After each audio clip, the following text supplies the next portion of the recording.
আসসালামু আলাইকুম, কেমন আছেন সবাই? আমি আলহামদুলিল্লাহ ভালো আছি। আজকে আমি 1 পাউন্ড ওজনের একটা চকলেট কেকে তৈরি করে দেখাবো। এখানে আমি মিল্ক সিরাপ আর সাথে চকলেট গানাশও তৈরি করে দেখাবো। প্রথমে শুকনো উপকরণ চেলে নিব। এখানে 1/3 কাপ পরিমাণ ময়দা নিয়েছি। এখানে কর্নফ্লাওয়ার দিচ্ছি 1 টেবিল চামচ পরিমাণ। বেকিং পাউডার দিয়েছি হাফ চা চামচ পরিমাণ। কোকো পাউডার 1 টেবিল চামচ পরিমাণ। এবার এই উপকরণগুলো চালনির সাহায্যে একটু ভালোভাবে চেলে নিব। এগুলো একপাশে রেখে আরেকটা শুকনো বাটি নিয়েছি আর সেখানে দিয়ে দিচ্ছি রুমের স্বাভাবিক তাপমাত্রায় থাকা 2টা ডিম।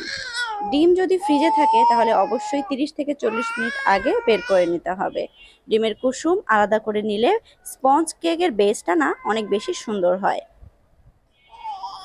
এখন বিটারের স্পিড লো টু মিডিয়ামে রেখে প্রথমে সাদা অংশটাকে একটু বিট করে নেব, একটু ফেনা ফেনা করে নিতে হবে। তারপরে চিনি দিয়ে দিচ্ছি 1/3 কাপ। 2বারে মেশাতে পারেন, আবার 3বারও মেশাতে পারেন। আপনারা যদি মিষ্টির পরিমাণটা একটু বেশি খান তাহলে চিনির পরিমাণটা আরেকটু বাড়িয়ে নেবেন।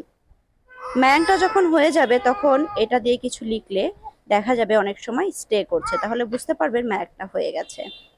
এই পর্যায়ে ডিমের কুসুম আর দিয়ে দিলাম চকলেট ইমালশন হাফ চা চামচ পরিমাণ দিয়ে জাস্ট একটু মিশিয়ে নেব, আর কিছুই না। এরপরে শুকনো উপকরণ 2বারে মিশিয়ে নিতে হবে, চাইলে একবারেও কিন্তু মিশিয়ে নিতে পারেন। তবে মেশানোর প্রসেসটা কিন্তু খুবই আলতোভাবে করতে হবে যেন এই ডিমের ফোমটা নষ্ট না হয়ে যায়। আপনাদের সুবিধার জন্য আমি কিন্তু এখানে কোনো কাট করিনি, স্পিড বাড়িয়েও দেইনি, স্লো করে দেইনি। আমি যেভাবে মেশাই সেটাই আপনাদের সাথে তুলে ধরেছি। আশা করছি আপনাদের হেল্প হবে। প্রথমবার মেশানোর শেষে দ্বিতীয়বারে আমি দিয়ে দিলাম, একইভাবে এটাকে মিশিয়ে নিব। আর স্পঞ্জ কেকের ব্যাটারটা কিন্তু হবে থকথকে আর এই টাইপের, যেন উপর থেকে ঢাললে এটা একটু ভাজ ভাজ হয়ে পড়ে। এটাতেই বুঝতে পারবেন ব্যাটারটা একদম পারফেক্টভাবে হয়েছে। আমি একটা মিকি মাউস কেক তৈরি করব, আর মিকি মাউসের একটা মোল্ড নিয়েছি, সেটার মধ্যে ব্যাটারটা দিয়ে একটা কাঠির সাহায্যে একটু নেড়ে দিলাম যেন এয়ার বাবলটা না থাকে। একটু ট্যাপ করে দিতে হবে উপর থেকে নিচে। আমি চুলায় বেক করে নিয়েছি আগে থেকেই, কিন্তু পাতিলে সিলভারের পাতিল প্রিহিট করে নিয়েছিলাম, সেটার মধ্যে আমার সময় লেগেছে 20-25 মিনিটের মতো। চুলার জালটা মিডিয়ামে রেখেছি, আর কেক হওয়ার পরে একটু উল্টো করে রেখে দিলে কেকটা তাড়াতাড়ি ঠান্ডা হয়ে যায় আর উপর থেকে ড্রাই হয়ে যায় না। এখন বানাবো চকলেট গানাশ। সেটার জন্য নিচে একটু গরম পানি নিয়েছি, তার উপর একটা বাটিতে নিয়েছি হুইপ ক্রিম, তার মধ্যে দিয়ে দিচ্ছি চকলেট। এখানে চকলেট আছে 70 গ্রাম আর হুইপ ক্রিম নিয়েছি 1 টেবিল চামচ পরিমাণ। হুইপ ক্রিমের পরিবর্তে কিন্তু দুধও দেওয়া যাবে। তারপরে এরকম ডাবল বয়লার মেথডে এটাকে গলিয়ে নিতে হবে।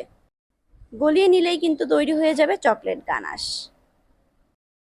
চকলেট গানাশটা কিন্তু খুবই সিল্কি হয়, স্মুথ হয়, দেখতে বেশ চকচকে একটা ভাব চলে আসে এই হুইপ ক্রিম ব্যবহার করলে।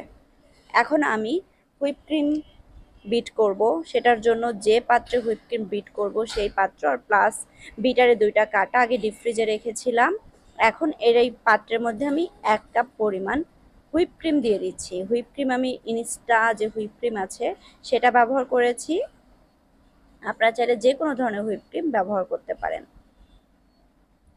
আমি যেহেতু 1 পাউন্ড কেক ডেকোরেশন করছি, আমার 1 কাপ ক্রিম লাগতো না, তবে আমি যেহেতু মিকি মাউস বেজের একটা কেক ডেকোরেশন করব, তাতে ক্রিমের পরিমাণটা একটু বেশি লাগবে, এই কারণে আমি একটু বাড়তি করে নিচ্ছি। বেঁচে গেলে আমি সেটা আবার ডিপ ফ্রিজে রেখে দিব।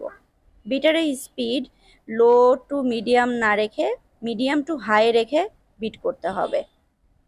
যখন মোটামুটি 70% হয়ে যাবে সেই পর্যায়ে এটার মধ্যে দিয়ে দিতে হবে চকলেট গানাশ। চকলেট গানাশ এখানে 2 টেবিল চামচের মতো দিলে এই কেকের ক্রিমের টেস্ট অনেকাংশে বেড়ে যাবে। আপনারা কিন্তু এই ওয়েটা ফলো করতে পারেন, তাতে করে দেখবেন আপনার চকলেট ক্রিমের টেস্টটা অনেক বেড়ে গেছে। আমার কিন্তু ক্রিমটা রেডি। এখন চাইলে আপনারা সরাসরি কাজ করতে পারেন, অথবা চাইলে এটাকে ফ্রিজেও কিছুক্ষণ রেখে দিতে পারেন। ক্রিমটা এত সুন্দর স্টিফ হয়েছে, ও দেখুন স্প্যাচুলা দিয়ে কিন্তু উপর থেকে নিচে আমি ঝাঁকাচ্ছি তবু কিন্তু এটা পড়ছে না। এটাতেই বোঝা যায় যে ক্রিমটা পারফেক্টভাবে হয়ে গেছে। এখন আমি তৈরি করব মিল্ক সিরাপ। নিচে নিয়েছি 1 কাপ পরিমাণ মিল্ক, আর তার মধ্যে দিয়ে দিচ্ছি 2 টেবিল চামচ পরিমাণ চিনি। চিনি পরিমাণটা একটু বাড়িয়েও নিতে পারেন, সেটা আপনাদের পছন্দ অনুযায়ী করবেন। আর এরকম একটা বোতলের মধ্যে আমি মিল্ক সিরাপটা ঢেলে নিয়েছি, আর বোতলের মুখটা এরকম ছোট ছোট ছিদ্র করে নিয়েছি যেন কেকের উপর স্প্রে করতে সুবিধা হয়। আপনারা কিন্তু চাইলে কাজের সুবিধার্থে এই কাজটা করে নিতে পারেন। কেকটা ঠান্ডা হওয়ার পরে আমি মোল্ড আউট করে নিচ্ছি। এই কেকটাকে আমি 2 ভাগে ভাগ করে নিয়েছি।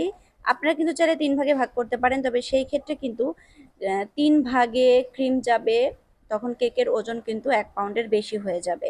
সেটা অবশ্যই মাথায় রাখতে হবে।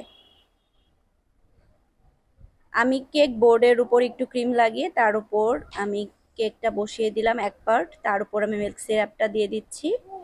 এরপরে ক্রিম যেভাবে দিতে হয় একটা পাইপিং ব্যাগে করে সেভাবেই দিয়ে নিচ্ছি। এটা আসলে বলে বোঝানোর কিছু নাই, আপনারা দেখে বুঝে নেবেন।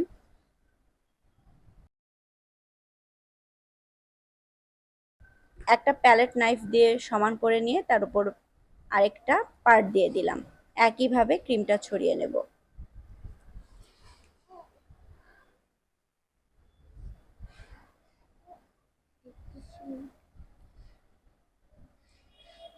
আমি এই কেকের উপরে একটা কাঠির সাহায্যে মিকি মাউসের ফেসটা এঁকে নিয়েছি যেন আমার এটা ড্র করতে সুবিধা হয়।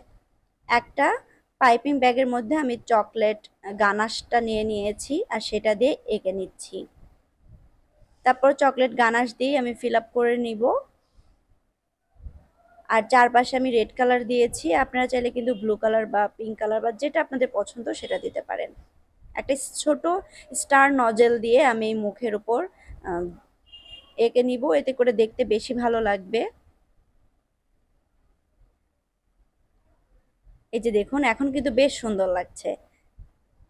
তখন ফাঁকা ফাঁকা লাগছিল, বাট এই স্টার নজেল দিয়ে ডেকোরেশন করার পরে এটা কিন্তু দেখতে অনেকটা অ্যাট্রাকটিভ লাগছে। আপনারা চাইলে কিন্তু ছোট বাচ্চাদের জন্মদিনে এই থিমের কেক ডেলিভারি করতে পারেন।